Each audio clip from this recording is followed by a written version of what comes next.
N'éteins plus ardent, viens, n'éteins plus dans ton cœur, viens, tel que tu es ardent, viens. Bonsoir, merci beaucoup Laura pour ces très très beaux chants, n'est-ce pas, qui nous amènent dans la gloire de Dieu. En tout cas, nous sommes le lundi 6 mars 2023. Que Dieu bénisse chaque personne. Il y a beaucoup de pasteurs, des hommes de Dieu. Je vois ici dans le monde entier, quel que soit votre pays, quel que soit là où vous êtes, que Dieu vous bénisse. Donc, on est tous les premiers lundis de chaque mois. On se rassemble, c'est une habitude.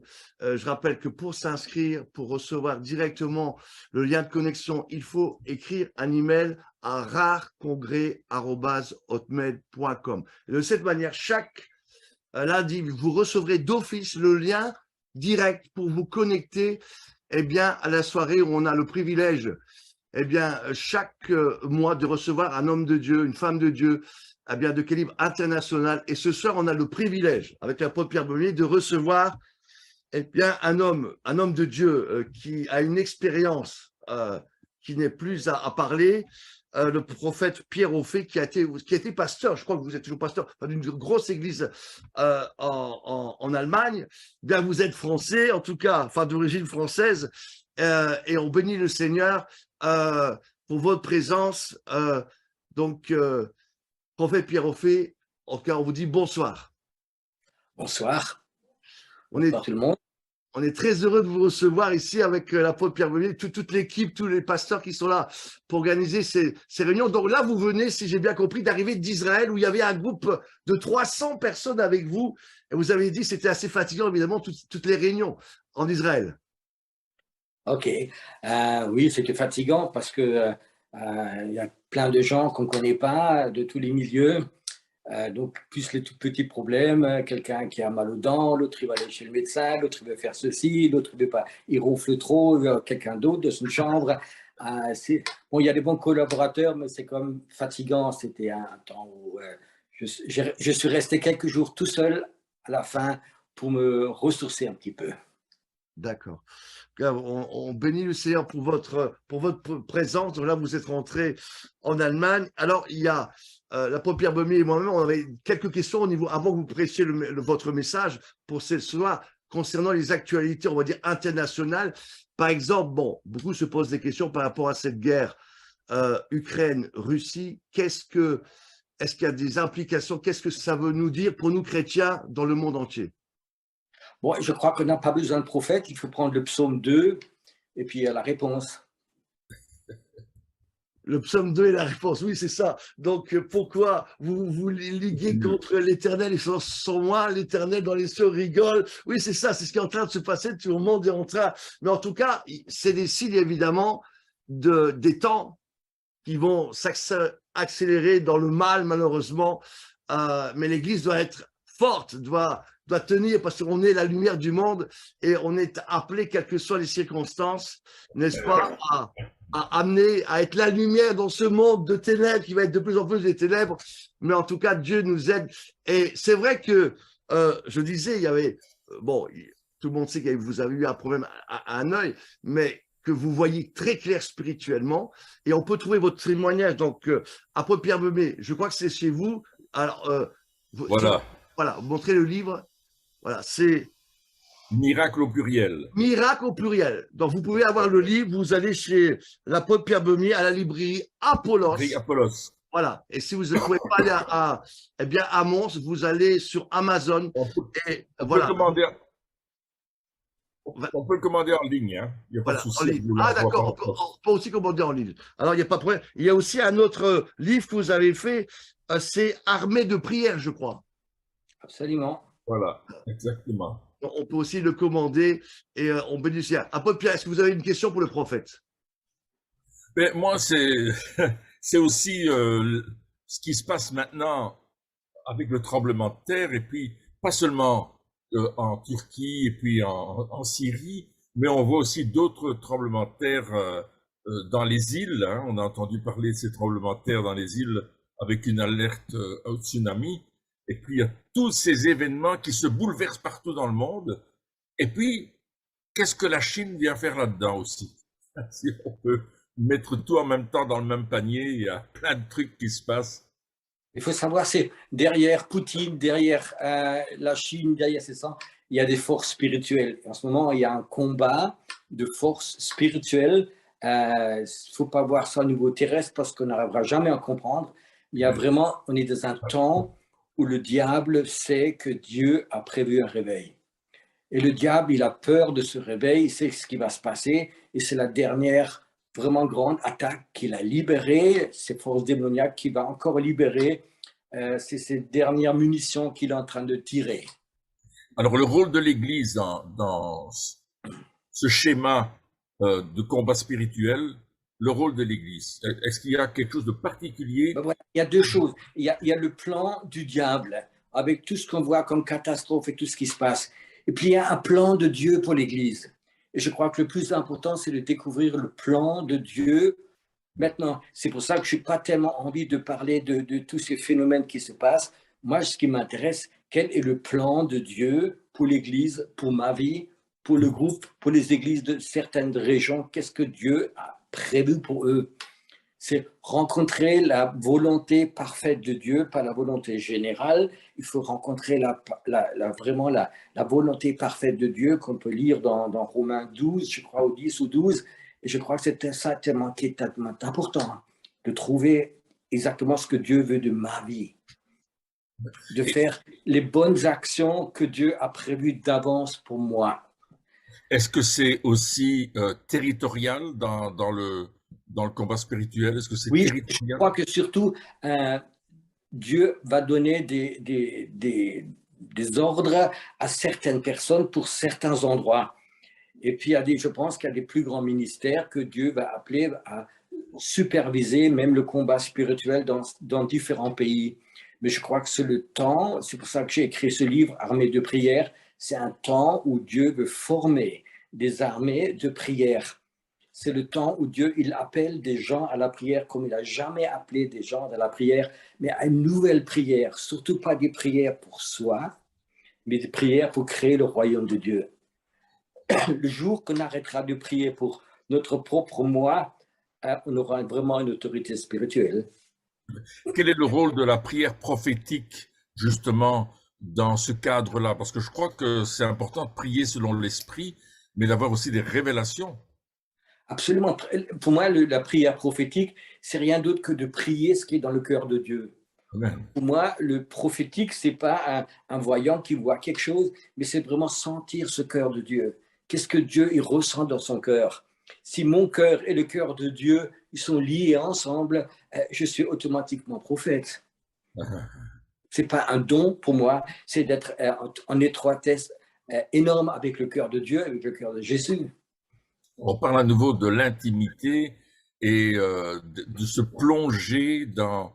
Parce que il y a un exemple extraordinaire, c'est celui d'Esther, qui va passer une année dans des parfums, dans de l'huile, etc.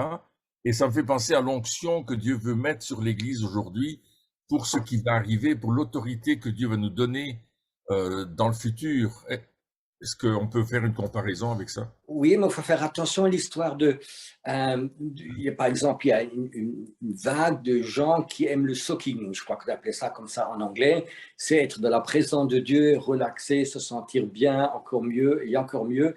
Et ça, c'est pour moi, pas ce qui me tient le plus à cœur, c'est vraiment comprendre les plans de Dieu. Dieu, qu'est-ce que toi, tu veux faire en ce moment? Est-ce que moi, je peux t'aider? Est-ce que je peux faire partir de ton plan? L'histoire du soaking, de nouveau, c'est souvent des gens, je me sens mieux, je me sens bien, je suis aimé. Je crois qu'il faut qu'on sorte de ce niveau-là pour vraiment créer le royaume de Dieu. C'est important que vous dites ça parce qu'il y a des erreurs qui sont en train de se faire parmi des pasteurs. Et c'est très bien que vous relevez ça, prophète, parce qu'il y en a qui sont en train de faire ça. Et c'est une erreur, pour moi, terrible. Et il faut sortir de ça, comme vous avez dit. En tout cas, nous sommes le lundi 6 mars. Voilà, tous les pasteurs sont là, les hommes de Dieu. Et on a hâte d'écouter le message que vous avez à apporter pour la francophonie ce soir. C'est à vous, prophète, pour le message. Alors, j'avais demandé à Pierre de mettre le titre, la puissance du prophète. Cette puissance qui est, je prends toujours Élie qui avait cette puissance de faire tomber la pluie au bout des années, d'arrêter la pluie ou de faire tomber ce feu de Dieu. Et je crois que la puissance spirituelle d'un prophète, elle est illimitée. Mais du moment que ce prophète est sous la main de Dieu et qu'il obéisse à Dieu. Souvent, nous avons cette fausse image des prophètes d'église. C'est des gens qui sont dans l'église et tout ce qui est prophétique, c'est toujours dans l'église et pour l'église. Et je crois que moi, je ne suis pas tellement le prophète d'église. Je ne viens pas dans une église pour bénir le pasteur, pour encore le caresser et caresser ses membres et lui dire que vous avez la meilleure louange, vous avez le meilleur organisation, vous avez la plus belle salle, vous avez ceci. Non, je crois que je ne suis pas le prophète d'église. Je crois que Dieu m'a appelé surtout pour ce monde invisible. Alors, je vais vous raconter peut-être 2-3 exemples parce que j'avais promis et après, je vais vous parler d'une vision. Alors, c'est par exemple 2-3 histoires de dire notre mental, notre savoir, des fois, il bloque un petit peu. J'ai vu dans ma vie des centaines de fois des anges, des petits, des grands, des guerriers. Et puis un jour, Dieu m'a envoyé dans une ville et j'étais devant un dôme, presque comme une cathédrale. Et j'étais devant et puis le Saint-Esprit me parle, dit « N'aie pas peur ce qui va se passer ». Et puis brusquement, je vois devant ce dôme un ange, comme je n'avais jamais vu. Il avait à peu près entre 8 et 10 mètres de hauteur. Ça fait presque 3 étages. Et j'étais là, plein de respect. Et puis, je vois cet ange qui me fait signe de venir. Et puis, il avait une grande clé en or dans sa main. Et puis, quand il avait cette clé en or dans sa main, je me suis un peu approché. Il m'a dit, tiens, je te donne une clé. Et puis, il me dit, c'est une clé pour le monde invisible, mais souterrain, pour voir ce qui se passe dans ce monde des ténèbres. Et il m'a donné une clé pour ce monde des ténèbres. J'ai demandé au Saint-Esprit comment ça se fait qu'il est tellement grand. Et il m'a dit, ça c'est l'ange de la ville. Alors je dis, Seigneur, qu'est-ce que c'est l'ange de la ville? Alors Seigneur me dit, regarde les Apocalypses. Dieu, il n'a pas parlé à l'Église, il n'a pas parlé aux anciens d'Église, nos pasteurs, mais il a parlé à l'ange de l'Église, à l'ange de la ville. Et il faut savoir qu'il y a des anges qui sont responsables pour une ville, il y a des anges qui sont responsables pour une région, même pour un pays. Et puis, il m'a donné cette clé pour ce monde souterrain. 2-3 jours après, le Seigneur me dit, reviens dans cette ville, et j'étais à la même place, et il dit, utilise cette clé. Et puis, à un moment donné, je vois un esprit comme une ouverture, et je descends sous cette cathédrale, et puis je suis dans une salle qui était ronde, qui était fermée de partout, et puis il y avait posé devant des petites fenêtres qui étaient murées des livres. Il y avait 9 livres. Et puis je m'approche et je regarde, et puis je voyais que c'était les livres le 6e et 7e livre de Moïse, qui sont des livres sur la sorcellerie. Et puis le Seigneur me parle, tu vois, il y a un temps en arrière, les sorcières de la ville avaient fait un pacte avec l'évêque de cette cathédrale, et ils avaient la propre chambre sous la cathédrale, à 2 étages en dessous. Et il y a un nouvel évêque qui est venu et qui les a jetés dehors. Alors cette salle a été murée, mais avant de sortir, ils ont mis ces livres. Et j'ai dit, Seigneur, qu'est-ce qu'ils font ces livres? Ils ont un pouvoir sur les sources souterraines de mettre des malédictions que les gens dans la ville ne peuvent plus s'approcher du Seigneur. Et puis, j'ai dit, qu'est-ce que je dois faire? Le Seigneur m'a dit, tu fermes les livres. Alors, je me suis approché à ces tables où il y avait ces livres ronds devant les ouvertures de fenêtres et je fermais les livres. Et puis, le Seigneur m'a fait monter devant un esprit dans la salle et m'a dit, Pierrot, il se passe tellement de choses dans ce monde spirituel où nous n'avons aucune idée. Et je crois que le Seigneur veut nous donner un esprit de révélation, de nous faire part de ce qui se passe dans le monde invisible, de ce qui se passe au niveau des eaux, parce qu'il y a beaucoup de forces démoniaques dans les eaux, par exemple dans le Rhin, où j'ai découvert vraiment des esprits, des eaux qui sont à certains endroits où souvent des gens se sont suicidés à cause de ces esprits, où des gens occultes peuvent régulièrement y aller. Je vous raconte une autre histoire. Une nuit, je me réveille, le Seigneur dit, Pierrot, tu es prêt à sortir avec moi? Et puis je suis sorti de mon corps et j'ai vu que je traversais des pays. Et puis brusquement, je descends sur une grande ville et c'était la ville de Moscou. Et c'était à 1h, 2h du matin et j'atterris vraiment à Moscou dans une grande allée. Il y avait plein de lampadaires et de deux côtés, il y avait des anges qui étaient là. C'est comme s'ils m'attendaient quand je marchais avec le Seigneur sur une place. Et puis quand j'arrive sur cette grande place, il y avait devant moi comme un grand trou. Et le Seigneur, j'ai demandé au Seigneur, qu'est-ce que c'est? Il me dit, tu vois, ça c'est une ouverture pour l'enfer. Et là, les gens occultes de la ville, ils viennent et ils ont une communion avec les démons, ils reçoivent des révélations directement de l'enfer. J'ai dit, Seigneur, mais tu m'as envoyé ici, pourquoi faire? Il m'a dit, demande aux anges de fermer ce trou. Puis je vois que les anges, ils sont venus, ils ont bouché les trous, c'est comme s'ils avaient mis une dalle de béton dessus. Et il me dit, Pierrot, tu vois l'ouverture démoniaque de cet endroit, tous les gens ne peuvent plus y aller, elle est fermée. Et c'est une histoire que j'ai rencontrée de nouveau pareil à Majorque, où il y a vraiment le Seigneur, souvent il m'envoie de ce monde invisible, de faire des choses au niveau pour le visible après. Peut-être qu'il y a quelques-uns qui écoutent et qui pensent, oui, mais c'est toutes des choses, est-ce que c'est réel? Alors, je vais raconter comme une histoire où j'ai demandé au Seigneur, je dis, Seigneur, pas seulement des choses spirituelles, je veux voir la réalité. Et puis, un soir, il était presque minuit, le Seigneur m'a envoyé dans une ville, en Allemagne, dans une grande ville.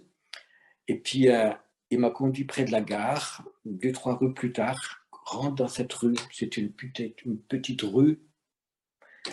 Il a dit, arrête ta voiture, sors et prie. Et des fois, tu sors prier, mais je ne sais pas comment prier. Alors, il n'y a qu'une prière que je connaisse. Seigneur, que ton règne vienne, que ta volonté soit faite, dans le ciel, sur la terre, dans cette rue, à l'endroit où je sais. C'est la prière que je répète toujours. Seigneur, notre Père qui est aux cieux, ton nom est sanctifié. Ton règne vienne, comme au ciel, sur la terre, dans cet endroit. Et pendant que je priais, je marchais, je voyais des anges qui venaient, qui se posaient là, mais sans plus. Et puis le Saint-Esprit dit, tu peux rentrer. Alors je suis rentré, et le jour matin, en me réveillant, je dis, Seigneur, qu'est-ce que je fais cette nuit là-bas? Il m'a dit, si t'es curieux, vas-y. Alors j'ai pris ma voiture, j'ai roulé là-bas, une demi-heure de moi, dans cette rue. Je dis, Seigneur, qu'est-ce que je fais dans cette rue? Je sentais la présence de Dieu, mais rien de plus. Et puis je devant une grande bâtisse dans cette rue, il me dit, Seigneur, ouvre tes yeux. Et puis là, il y avait une grande plaque. Alors, de cette plaque, il y avait dessus, il y avait dans cet endroit la franc-maçonnerie, les Illuminatis et plein de ces associations qui étaient tous dans cet endroit, dans cette rue. Et j'ai dit, Seigneur, qu'est-ce que je fais? Il m'a dit, Pierrot, tu vois, ici à cet endroit, il y avait une ouverture dans le monde spirituel où il pouvait appeler des esprits, avoir des révélations qui rentraient dans la politique, dans la finance, partout.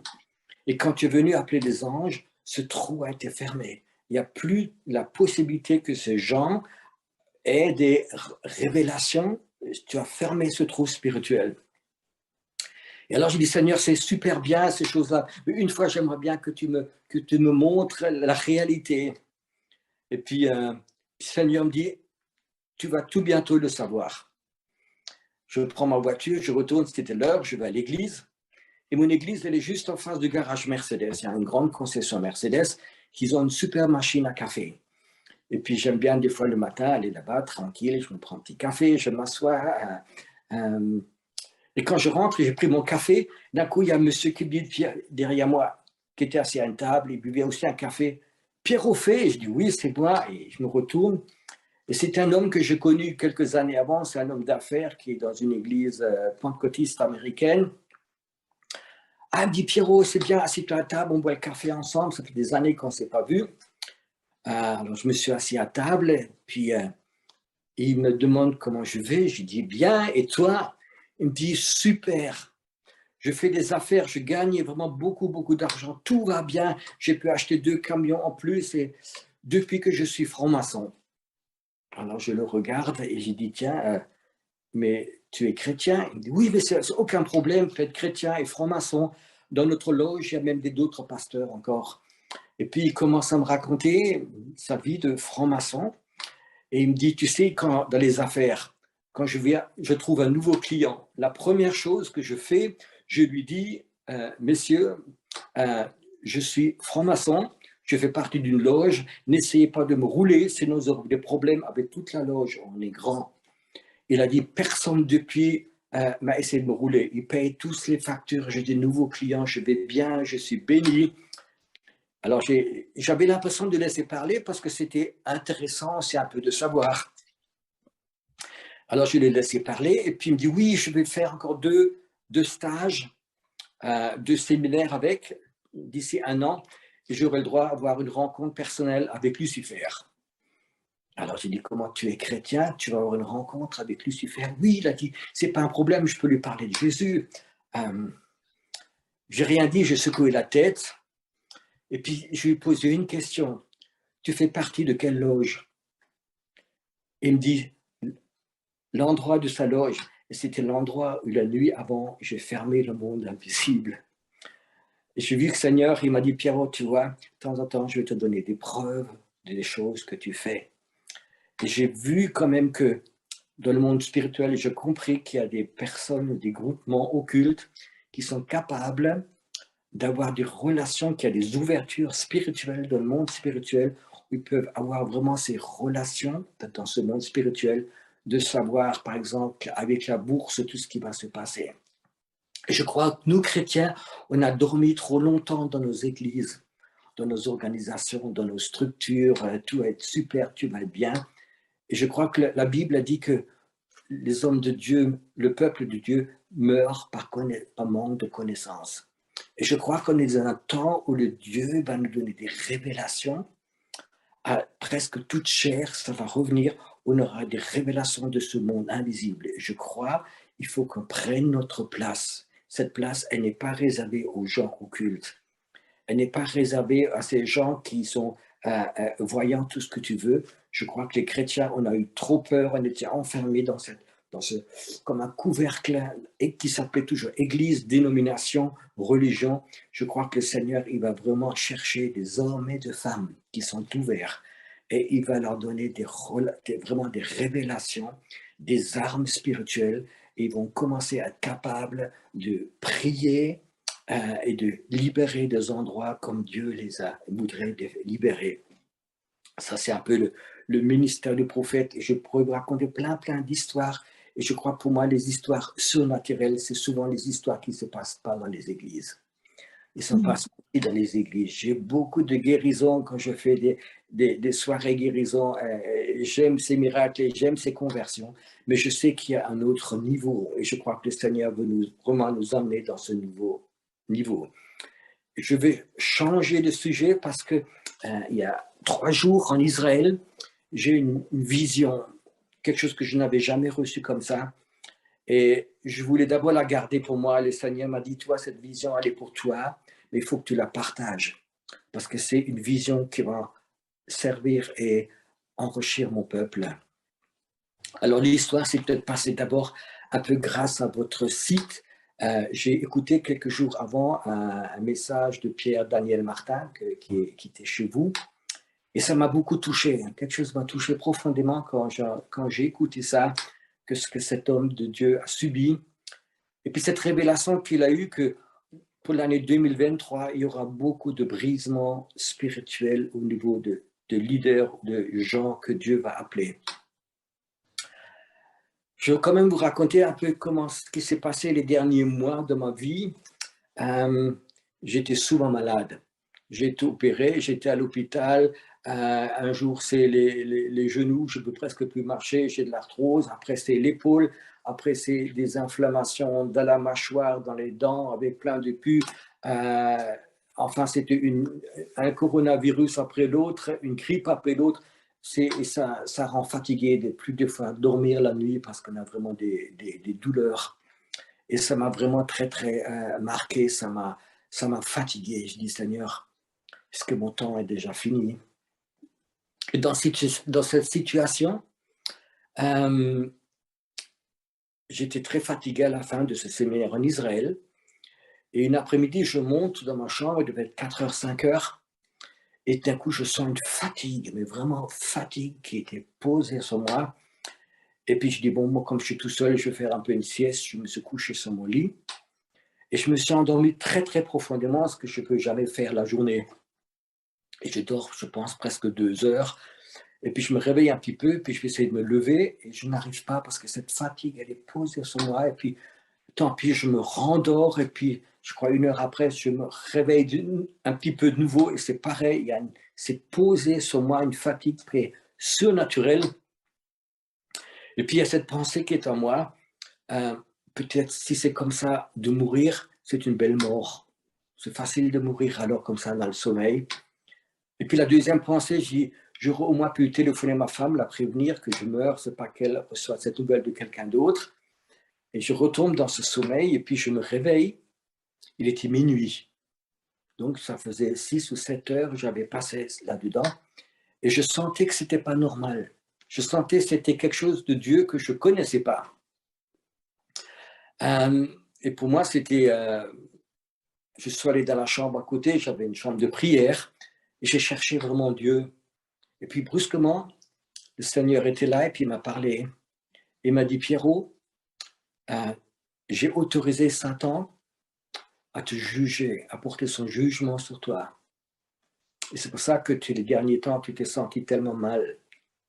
Et pour moi, c'était nouveau que Dieu autorise Satan à juger les hommes de Dieu.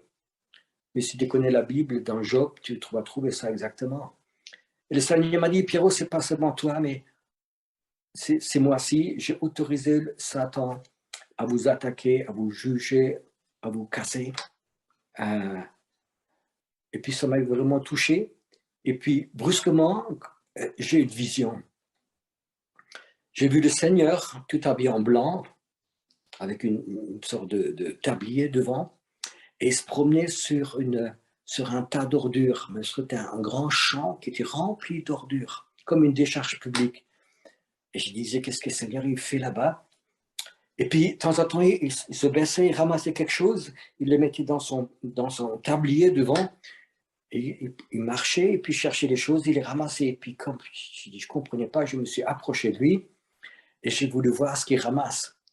Il ramassait des petites cuillères à café, des cuillères à soupe, même des louches.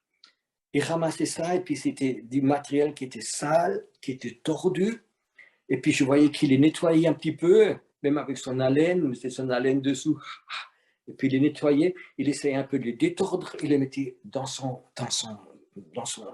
comme dans un panier dedans.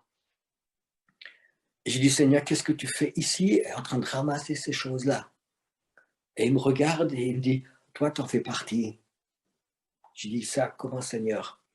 Mais tu vois, ça, c'est les serviteurs de Dieu que je ramasse en ce moment. Ils sont peut-être salis, on leur a marché dessus, ils sont peut-être tordus, et je les ramasse, et je vais les utiliser pour la dernière grande moisson.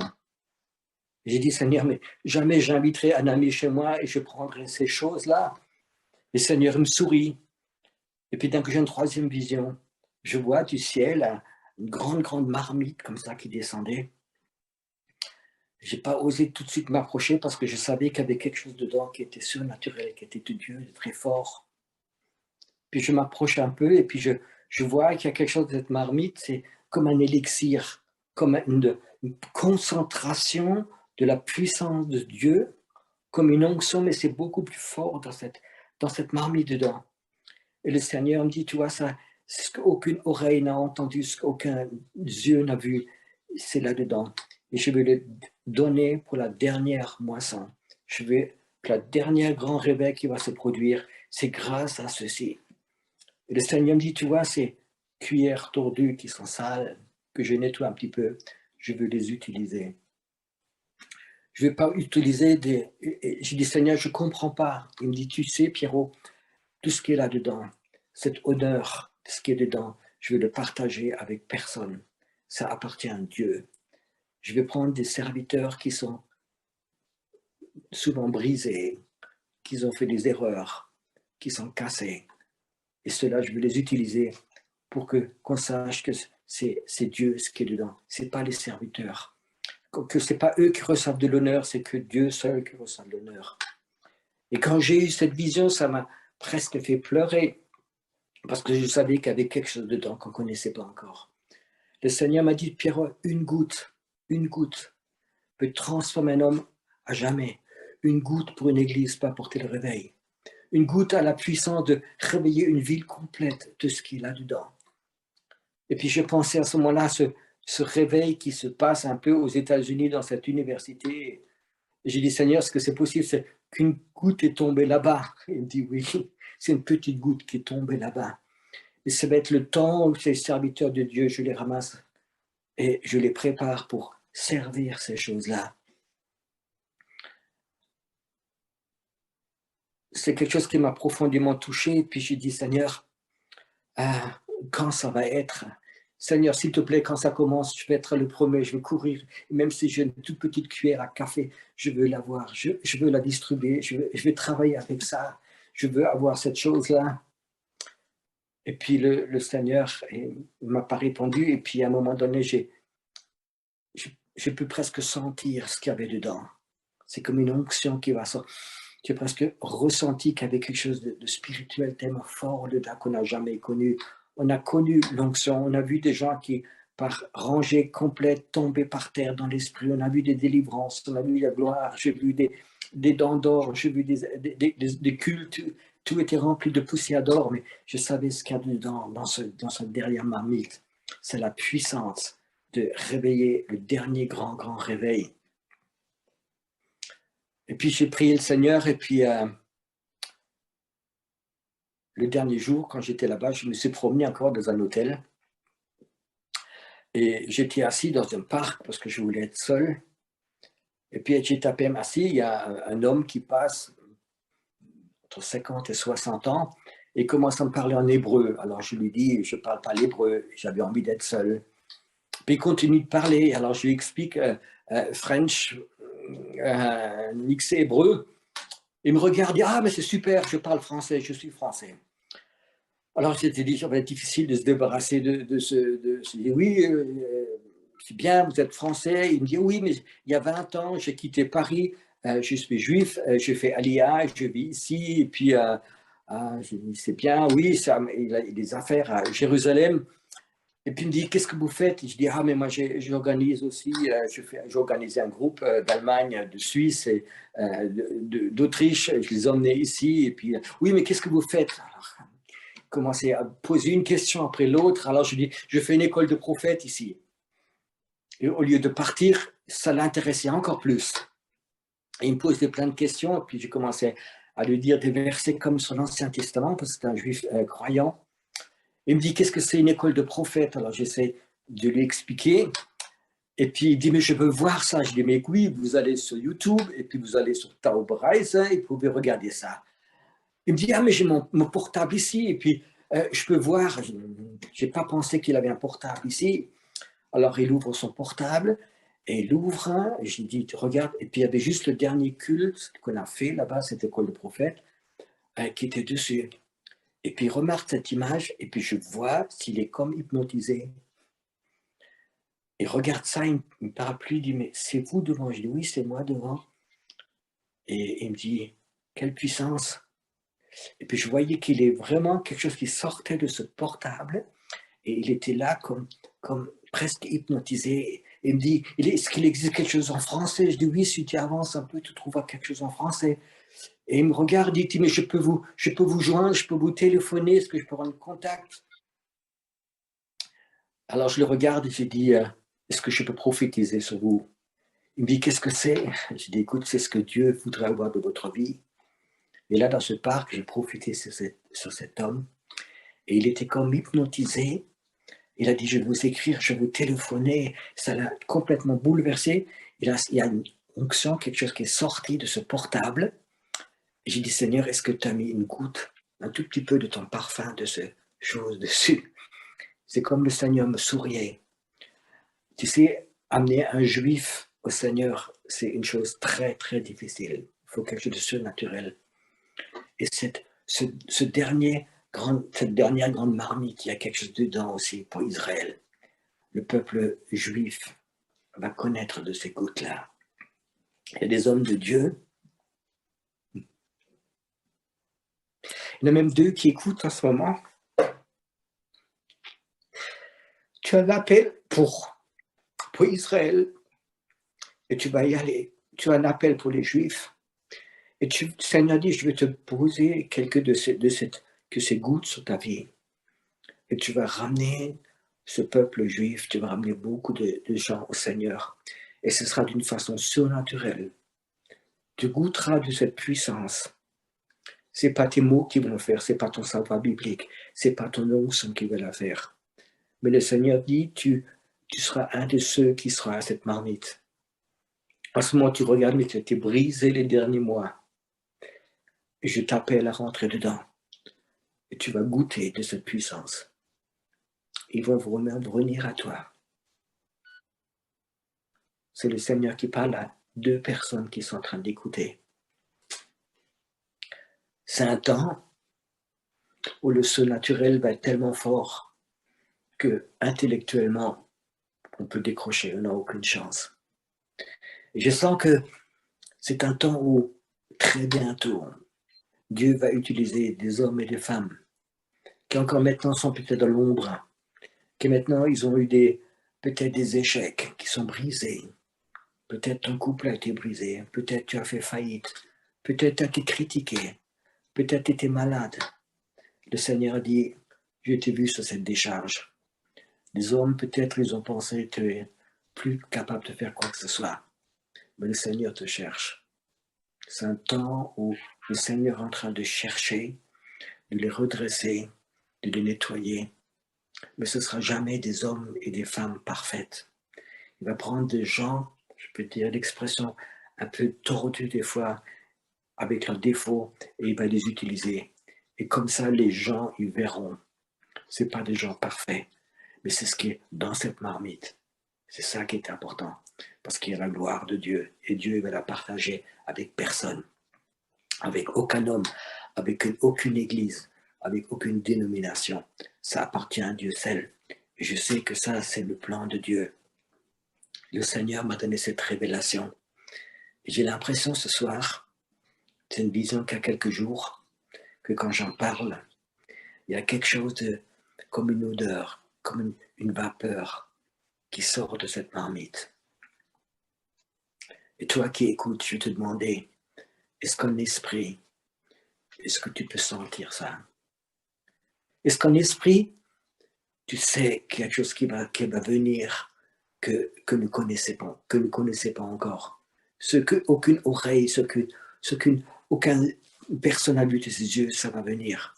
Et Dieu veut utiliser des hommes et des femmes pour le distribuer, pour l'apporter quelque part. Je voudrais, toi qui écoutes, toi qui as une fibre sensible, une fibre prophétique, est-ce que tu peux sentir en esprit ce qui sort de ce récipient, de cette marmite? Est-ce que c'est quelque chose qui, en ce moment, ton cœur crie, Seigneur, je veux ça. Je sais que j'ai rien à donner. Je sais que j'ai des défauts. Je sais que j'ai raté beaucoup de situations, mais si je veux avoir ça, je voudrais. Et je crois que ce soir, il y a quelque chose de cette onction qui passera, qui te touchera dans ta chambre là où tu es. Et je suis sûr qu'il y a des gens prophétiques ce soir quand ils vont se coucher et qui vont se rappeler ces choses-là. Tu vas sentir dans ta chambre comme une nouvelle odeur. Tu sais, un esprit, c'est bon, on peut sentir des choses. Dieu va enlever, marqué dans Ésaïe 61, la tristesse et il veut mettre un parfum nouveau sur notre vie. Et ce qui sort de cette marmite, c'est un parfum de la gloire de Dieu. Je prie maintenant qu'il y a quelque chose qui va se libérer dans ta vie pour que dans ton esprit, tu cherches cette chose-là, que tu es prêt, que tu dis, Seigneur, même si je suis brisé en ce moment, même si j'ai eu des défaites dans ma vie, même si peut-être je ne fais pas cocorico tous les jours, mais je me sens relativement brisé. Ce soir, cette parole prophétique peut toucher ton cœur. Si elle ne te touche pas, moi je dis toujours, c'est pas grave, mets-le dans un tiroir, comme dit Paul, mets-le dans le tiroir. Si un jour le Seigneur veut le ressortir, il le ressortira. C'est pas pour tout le monde, mais ce soir, c'est ce que je voulais m'en partager avec vous. Rien n'est de plus adoré. Rien n'est de plus donné tant que viens tel que tu es adoré. Viens tel que tu es devant ton Dieu. Viens.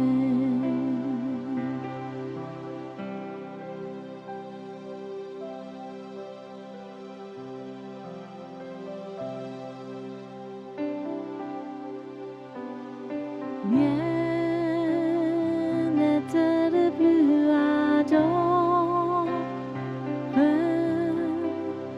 Rien n'est de plus donné tant que viens tel que tu es adoré. Viens tel que tu es devant ton Dieu. Viens.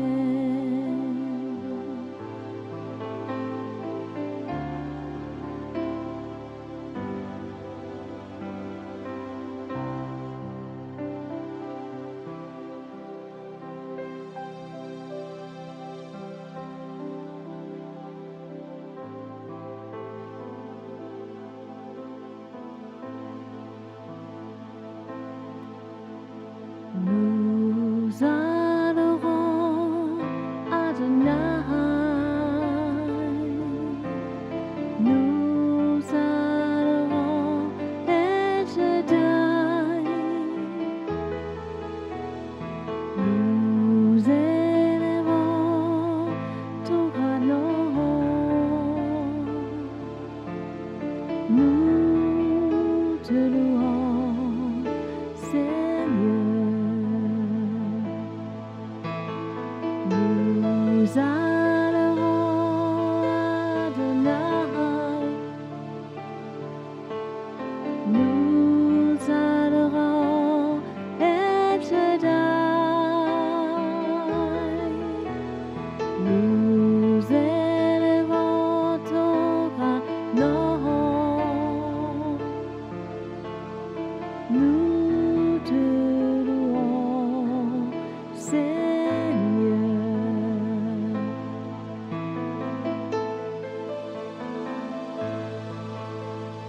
Nous adorons Adonai. Nous adorons El Shaddai. Nous élevons ton grand nom. Nous te louons, Seigneur. Nous te louons, Seigneur. Nous te louons, Seigneur.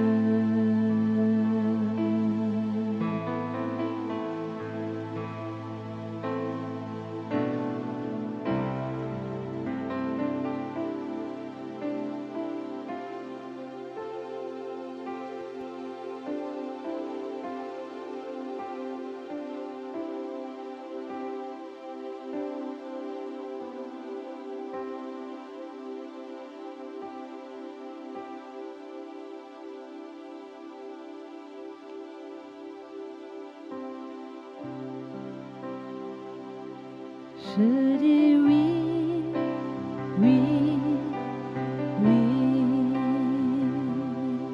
Je dis oui, oui, oui. Je dis oui, Seigneur. Je dis oui, Seigneur. Je dis oui, oui, oui. Je dis oui, oui, oui. Je dis oui, oui, oui. Je dis oui, Seigneur. Je dis oui, Seigneur. Je dis oui, oui, oui. Ouvre les yeux de mon cœur. Ouvre les yeux de mon cœur. Je désire te voir. Je désire te voir.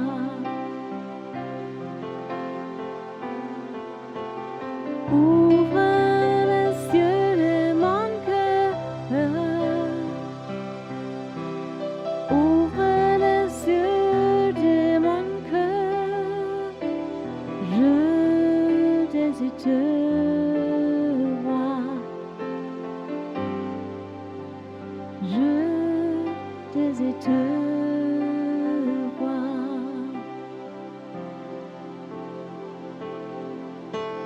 Tu es saint, tu es saint.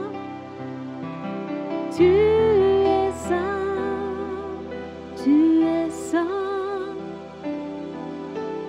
Tu es saint, tu es saint. Je désire te voir.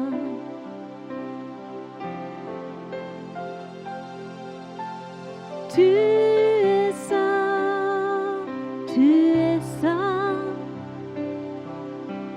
Tu es saint, tu es saint. Tu es saint, tu es saint. Je désire te voir. Je désire te voir. Je désire te voir.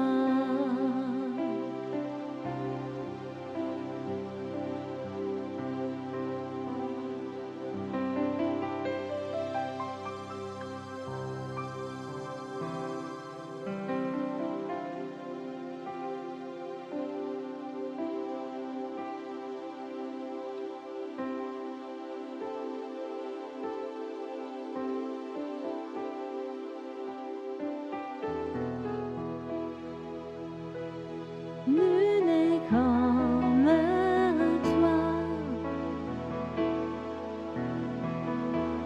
Nul ne peut toucher mon cœur comme toi. Je pourrais chercher éternellement, Seigneur, nul n'est comme toi. Nul n'est comme toi. Nul ne peut toucher mon cœur comme toi. Je pourrais chercher éternellement.